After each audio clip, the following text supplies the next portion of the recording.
What's the biggest promise your parents broke? When I was younger, my parents promised they'd always support my passion for art. "You're going to be a big artist one day," they'd say, proudly hanging my paintings on the walls of our house. I believed them. It felt like Dad and Mom truly saw something special in my work. In school, I was known for my art. Everyone recognized me for my talent. I won every art competition, my paintings proudly displayed in the hallways, and my name called out at every award ceremony. I was always praised by my teachers. My friends loved me. I was confident that this was my future, that I was destined for something big in the art world. But over time, my parents stopped showing the same interest in my art.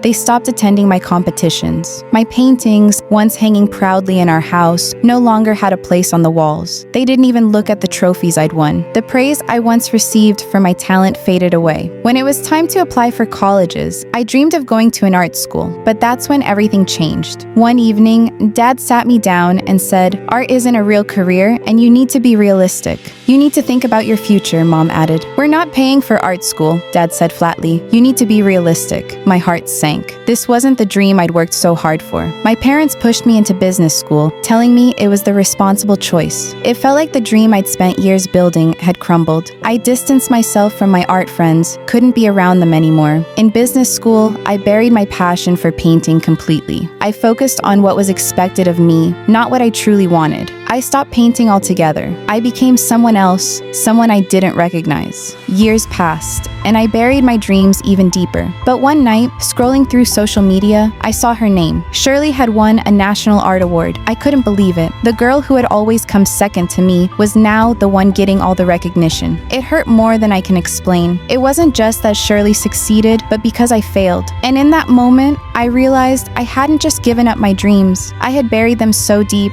I didn't even recognize the person I had become. Now, I sit in a corporate office, far from the art world I dreamed of. My parents, still proud of their decisions, never once mentioned the art I abandoned. But as I sit here, the same painting I once loved, now hidden in a box in the corner of my room, I can't help but wonder, what if they had kept their promise? What if I had believed in myself, instead of letting them steer me towards something I never wanted? Would I have been the artist I was always meant to be? Or was I just a dream that was never meant to be realized?